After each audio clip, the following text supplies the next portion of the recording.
Halo semua, selamat datang di channel R Pelesiran Kandang. Teman-teman, bagaimana kabarnya hari ini? Semoga kita semua diberikan kesehatan, kelancaran rezeki, dan ternakan endok kita semakin sehat dan semakin berkembang. Oke teman-teman, pada kesempatan kali ini saya akan memperlihatkan kepada teman-teman semua untuk menyiapkan pakan magot yang baru saja menetas usia 1 hari teman-teman, dimana saya sudah lama menggunakan magot untuk penunjang pakan protein tinggi alternatif ke ternakan entok yang ada di kandang saya. Beberapa waktu lalu saya mengupload video terkait dengan pemberian ransum pakan alternatif yang berbentuk gedebok pisang dicampur dengan hijauan dan dicampur dengan enceng gondok, polar, dan begatul.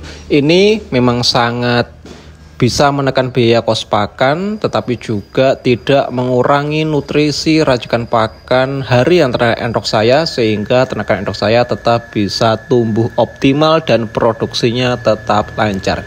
Tetapi di kandang saya teman-teman, untuk bisa mengkuatkan ya daya tahan tubuh ternakan endok saya pasti menggunakan magot sebagai cemilan, karena mengingat kandang magot saya ini tidak terlalu besar, sehingga kalau full pakan magot baik sore dan pagi hari, magotnya tidak bisa bertahan lama. Perlu adanya biopon yang besar teman-teman bila saya ingin menggunakan magot sebagai pakan pokok harian ternakan endok saya. Beberapa waktu lalu ada komentar yang menanyakan, "Bang, bagaimana kalau magot sebagai pakan pokok full magot, apakah bisa atau tidak?" Jawaban saya, paling bagus itu diberikan begatul juga, karena magot ini sifatnya protein teman-teman. Padahal yang namanya ternakan endok perlu adanya asupan karbohidrat, baik dari begatul, baik dari polar, baik dari ampas-ampasan, ampas tahu, maupun ampas ketela. Ini perlu kita catat sehingga ternakan endok kita tidak mencret. Kebanyakan protein juga akan bermasalah. Kekurangan protein juga produktivitasnya akan bermasalah. Jadi yang sedang-sedang saja. Begitupun di kandang saya teman-teman, saya menggunakan magot saat ini hanya cemilan di sore hari, baik untuk yang anakan maupun untuk yang indukan. Pada kesempatan kali ini saya ingin memperlihatkan teman-teman semua pakan magot usia 1-3 hari yang bagus seperti apa.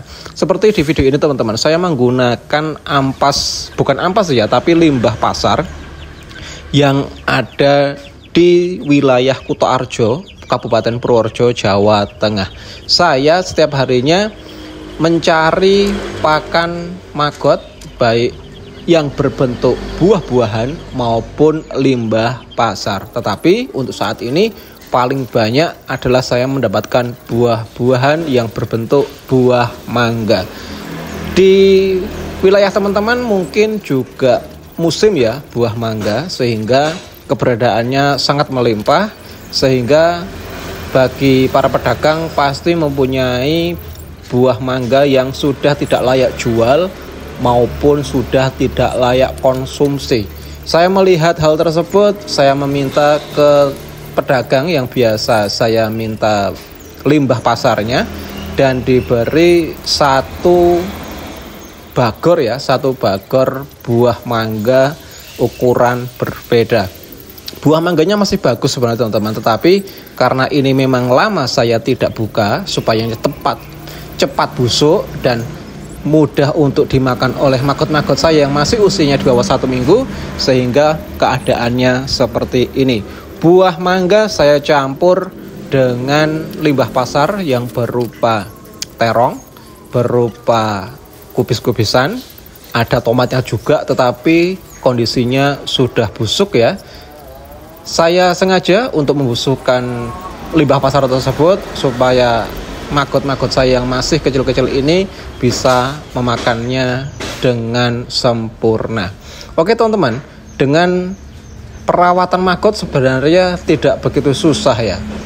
Hanya kita menyiapkan biopon sehingga ternakan magot yang ada di kandang saya ini bisa leluasa dan tidak stres bila mana maggot-maggot ini bisa jalan-jalan atau dalam keadaan mencari udara segar.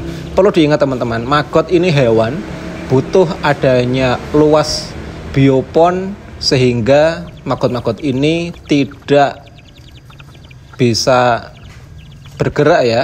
Kalau kita menggunakan biopon dengan ukuran yang kecil, maggot-maggot ini pasti pertumbuhannya akan tidak optimal walaupun pakannya bagus. Perlu adanya biopon yang besar teman-teman. Biopon saya ini panjangnya 7 meter dan lebarnya tidak terlalu lebar, hanya 60 cm persis di bawah kandang ayam, sehingga kotoran ayam ini akan jatuh dan dimakan oleh maggot-maggot yang ada di kandang saya ini. Oke teman-teman, dengan pemberian limbah pasar, dengan pemberian buah-buahan, ini adalah pakan yang sangat bagus untuk pertumbuhan maggot, sehingga nanti di usia 7-8 hari maggot-maggot ini bisa sudah siap untuk diberikan ke ternakan endok saya yang anakan maupun yang dewasa.